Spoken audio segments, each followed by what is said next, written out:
नमस्कार, मी हुमरे बापूसाहेब. आपलं दैनिक संघर्षदा लाईव्ह न्यूजमध्ये सर्वांचं स्वागत. आज आपण गेवरा तालुक्यातील पावळाची वाडी या शिवारामध्ये आहोत. या ठिकाणी येण्याचं कारण असं आहे की आता जवळपास 2 महिने संपत आलेले आहेत. पावसाळा सुरू झालेला आहे आणि काही थोड्याफार पावसाच्या भरवशावर या ठिकाणी पेरण्या केल्या होत्या सुरुवातीला. मात्र मध्ये पावसाने दांडी मारल्यामुळे जी काय पेरणी झाली होती ती पेरणी आता नाहीशी झालेली आहे आणि पुन्हा शेतकरी डबल पेरणीच्या तयारीला लागलेले आहेत. जवळपास शेतकऱ्याचं या ठिकाणी मोठ्या प्रमाणामध्ये आर्थिक नुकसान झालेलं आहे. पहिलं बियाणं तर वायालाच गेलेलं आहे. आता दुसरं बियाणंसुद्धा वाहण्याची शक्यता आहे. यामुळे शेतकरी या परिसरामधील अत्यंत चिंतित आहेत. आपण पाहत आहोत कशा प्रकारे या ठिकाणी ऊस देखील जळून खाक झालेला आहे आणि असे सरकी असेल, बाजरी असेल, असे विविध प्रकारचे सोयाबीन असेल ते सुद्धा या परिसरामध्ये पीक राहिलेलं नाही. आपण पाहत आहोत देवपिंपरी असेल, माटेगाव, खडेगाव, पावळाची वाडी असेल, शेकटा असेल, जवळपास असा गेवराई ते चकलंबाचा जो मधला पट्टा आहे या पट्ट्यामध्ये पावसाने अक्षरशः 2 महिने झाला आहे. या ठिकाणी पावसाला विसर पडला की काय असं या ठिकाणी शंका निर्माण झालेली आहे. आणि आपण पाहत आहोत या पावळाची वाडीमधील शेतकरी अत्यंत चिंताग्रस्त झालेले आहेत. जवळपास काही शेतकऱ्यांचं या ठिकाणी 50,000 ते 60,000चं बियाणं आणि खत वायाला गेलेले आहेत आणि पुन्हा 5-50 हजार रुपये कर्ज काढून बियाणं खतं विकत घेण्याची त्यांच्यावर वेळ आलेली आहे. आपण पाहूया त्यांची काय परिस्थिती आहे, काय म्हणणं आहे, आपण त्यांच्याकडून जाणून घेणार आहोत. तुम्ही आता पावळाची वाडीचे शेतकरी आहात, आपलं नाव सांगा अगोदर. शरद सुरेश जाधव, राहणार पावळाची वाडी. बरं, आता 2 महिने झाला आहे या परिसरामध्ये पावसाने दांडी मारली आहे. काय शेतकऱ्यांच्या भावना त्या ठिकाणी? आता सध्या लोकांनी आधीच तर इकडून तिकडून पैसे जमा करून बियाणे घेतलं होतं आणि लावलं, पेरलं, पुन्हा ऊसासाठी बी खर्च केला भरपूर. तरी बी आता ह्या पावसाने दांडी मारल्यामुळं तर हे पहिलं तर पिके वायाला गेलं आहे. आणि आता शेतकऱ्याला रडावं का काय करावं का फाशी घ्यावा अशी परिस्थिती निर्माण झाली. आता हे एवढं सोन्यासारखं पीक जर वायाला जायचं आणि माघा मोलाचं बी वायाला जायचं आणि आता दुबार पेरणीची आमच्या गावावर ह्या 7-8 गावावर संकट आलं आहे. आता हे पुन्हा पैसे कुठून आणायचे ही चिंता पडली लोकांना. आता तर कोणी व्याजाने देणार नाही असं वातावरण झालं आहे. पाऊस पडला तर कोणी काही पैसे देतं, पण आता हे असं वातावरण झालं तर कोणी कोणाला रुपये द्याय नाही. इतकं बेकार परिस्थिती झाली. आणि पहिलंच बियाणं कसं आणलं आहे ते शेतकऱ्यालाच माहिती आहे आम्हाला. आणि आता हे असं नुकसानात आमचं ऊस एवढा मोठा खर्च केला असा करपून गेला आहे. आता आम्ही हसायचं का रडायचं इतकी परिस्थिती बेकार झाली. बरं, काही महसूलचे कर्मचारी कोणी पंचनामे वगैरे काय झालं काय परिसरामध्ये? इकडं कोणीच नाही आलं आणखीन.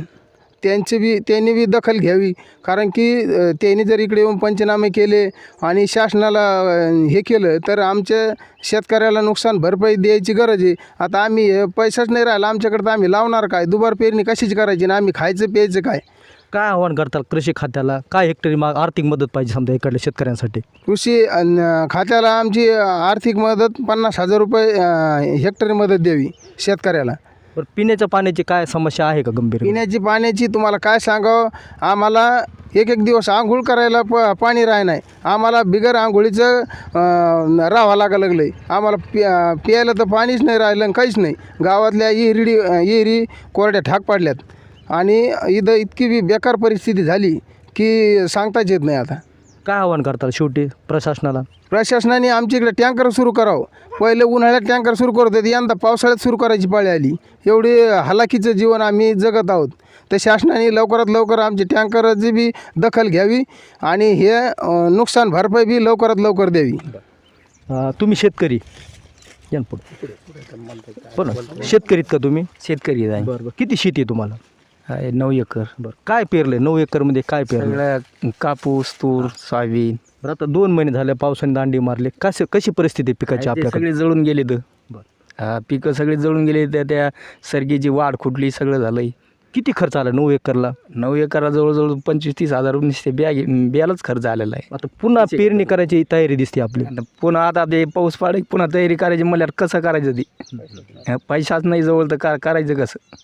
काय केलं पाहिजे? सरकारने काय हेक्टरी मदत दिली पाहिजे तुम्हाला? सरकारने द्यायला पाहिजे 50-60 हजार रुपये मदत हेक्टरी. पाण्याचा काय गंभीर प्रश्न आहे गावामध्ये? पाणी लगेच प्यायला बी नाही, आंघोळ्याला सुद्धा पाणी नाही. हे आमचे भोसले सर येते ते बिगर आंघोळीचे किती गावांना पावसाचा फटका बसला बरं परिसरामध्ये? अशा 10-15 गावाला असा फटका बसलेला आहे. फटकारा शेतकरी चिंतेग्रस्त आहेत समजा. शेतकरी पूर्ण सगळे चिंतेग्रस्त आहेत. या पुढे या बोला या सांगा बरं. नमस्कार. माझं नाव भारत संतराम भोसले. राहणार पावळेचीवाडीचे शेतकरी तुम्ही. हो. किती शेती आहे तुम्हाला? मला आहे 3 एकर. काय शेतामध्ये काय पेरलंय? आता काय कापूस लावलाय, तूर लावली. किती दिवस झालं बरं लावल्याला?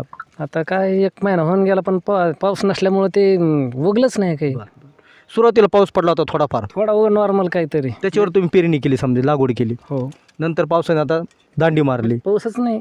किती नुकसान झालं असेल आपलं? आता सरासरी एकरी 5-7 हजार रुपये म्हणलं तरी तर 20-25 हजार रुपये नुसते बियाणाच लागले. बरं, आता महाराष्ट्रामध्ये शेतकऱ्याच्या आता आणखी आत्महत्या वाढल्यात आहेत. हे थांबविण्यासाठी सरकारने काय उपाययोजना राबविल्या पाहिजे? सरकारने कायमस्वरूपी पाणीची योजना शासनाने जर केली, त्या पैठणमधून उजवा कालवा वगैरे त्यातून जर आम्हाला इकडं पाणी लिफ्टद्वारे म्हणून जर आणलं तर आम्हाला म्हणजे चांगलं होईल. सध्या पिण्याच्या पाण्याचा इतका प्रश्न गंभीर आहे सर, की सांगता सुद्धा येत नाही अशी परिस्थिती आहे. पावसाळा सुरू आहे सध्या, तरी गंभीर समस्या आहे. तरी पण हो. बरं, शेतकऱ्यासाठी काय आव्हान आहे सरकारकडे आपलं? शेतकऱ्यांनी आता कायमस्वरूपी जर नियोजन करायचं म्हटलं तर शासनाला माझी एवढीच विनंती आहे, ते शासनाने फक्त आम्हाला या पट्ट्यामध्ये जर पाणी जर नाथसागरचं इकडं जर आणलं तर आमचा कायमस्वरूपी प्रश्न भेटून जाईल. बरं, दरवर्षीच अशी परिस्थिती असते की ह्याच वर्षी अशी परिस्थिती निर्माण झाली? दरवर्षी अशी परिस्थिती. हा परिसर मधला पट्टा दरवर्षी पाऊस वंचित राहतो समजा. अडचणग्रस्त आमचा हे पट्टा आहे का, पाऊसच म्हणजे प्रत्येक वर्षी कमीच असतो. हो, ठीक. या या तुमचं काय नाव म्हणले? अनिल शेंडगे, राहणार कुठले तुम्ही? पावळाचीवाडी. बरं, किती एकर शेती आपल्याला? 6. बरं, काय सांगाल? पावसाने दांडी मारली, 2 महिने होऊन गेले, पिकं जळून गेलेत, डबल पेरणीचं संकट शेतकऱ्यांपुढे उभं राहिलं, याविषयी आपलं काय मत असणार आहे? आता पहिल्यांदाच पेरणी करायची त्यावेळेसच कसं तरी बी उपलब्ध केलं होतं. तर आता ते काही उगलं नाही, कमी ओलं असल्यामुळं. आता पाऊस येण्याचा अंदाज आहे, पण आता परत बी कसं आणायचं हा विचार खूप करणंच अवघड जात आहे. म्हणजे सुरुवातीला समजा कर्ज काढून शेणे आपण बियाणं विकत घेतलं होतं, पुन्हा डबल कर्ज काढायची वेळ आली. हो, पहिल्यांदाच कर्ज काढलं, त्याच्यात आता परत कुठून आणायचं हा विचार आहे. काय केलं पाहिजे सरकारने आता? आता सरकारने याच्यावर आता पंचनामे करायला पाहिजेत आणि त्याच्यावरती काहीतरी आम्हाला 50-60 हजार रुपये हेक्टरी मदत द्यावं. आता शेतकऱ्यांनी आता एकत्र येऊन शेणे जिल्हाधिकारी असेल, कृषी कार्यालय असेल, त्या ठिकाणी निवेदन दिलं पाहिजे पंचनामे होण्यासाठी. काय प्रयत्न करणार का तुम्ही आता? हो, करू ना. आता निवेदन देऊ, मग येतील ते पाहू. ठीक, ओके. बोला बरं. हा गेवराई ते चकलंबामधला परिसर आहे. पवळेचीवाडी असेल, खळेगाव, माटेगाव, देवपिंपरी, राजपिंपरी, पांढरवाडी आणि या साईडला शेकटा, हिवरवाडी आणि चकलंबा हा 10 ते 15 गावचा मोठा पट्टा आहे.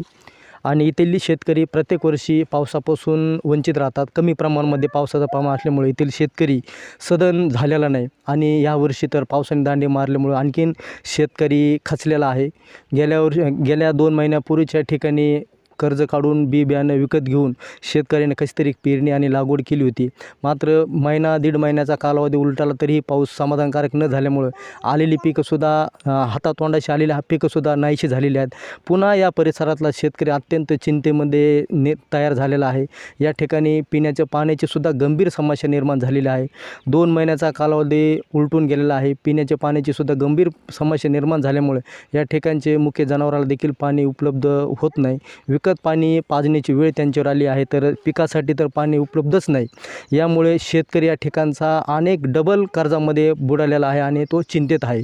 यामुळे येथील शेतकऱ्याचं असं म्हणणं आहे सरकारला की सरकारने हेक्टरी कमीत कमी 50,000ची तरी तातडीने यांना आर्थिक मदत करणं काळाची गरज आहे. तरच महाराष्ट्रामध्ये या शेतकऱ्यांच्या जी का आत्महत्याचे प्रमाण वाढलेलं आहे ते प्रमाण कुठंतरी थांबणार आहे. नसता शेतकऱ्यांना आत्महत्याशिवाय पर्याय राहिलेला नाही, असं या परिसरामध्ये चित्र निर्माण झालेलं आहे. आपण प्रत्यक्षात पाहतो आहोत या ठिकाणचा ऊस देखील अक्षरशः 2 महिने पावसाळा सुरू झालेला असताना देखील जळून गेलेला आहे. अशी अनेक पिकं या शेतकऱ्यांची नाहीशी झालेली आहेत. त्यामुळे या परिसरातील शेतकरी खरोखरच चिंताग्रस्त आहे. कृषी खात्याने, महसूलच्या प्रशासनाने या परिसरामध्ये येऊन शेतकऱ्यांच्या ज्या काही भावना आहेत त्या पॉईंटला जाऊन शेणे त्यांची चौकशी करून पंचनामे करणे अत्यंत गरजेचं आहे. आणि वरिष्ठ स्तरावर या शेतकऱ्यांना कशा प्रकारे लवकरात लवकर मदत मिळण्यासाठी गेवराईचे तहसीलदार असतील, असतील, BDO असतील, जिल्हाधिकारी असतील यांनी या परिसरामध्ये स्वतः पाहणी करून दौरा करणं काळाची गरज आहे आणि या शेतकऱ्यांना खरोखरच हेक्टरी आर्थिक मदतीची देखील ताबडतोब गरज आहे आणि ती शासनाने लवकरात लवकर मिळवून देण्यासाठी प्रयत्न केले पाहिजेत. तरच या परिसरातला शेतकरी जगू शकतो. नसता या शेतकऱ्यांपुढे आणखीन कर्जबाजारी होण्याचं मोठं संकट निर्माण झालेलं आहे. मी मुख्य संपादक हुमरे बापूसाहेब. धन्यवाद.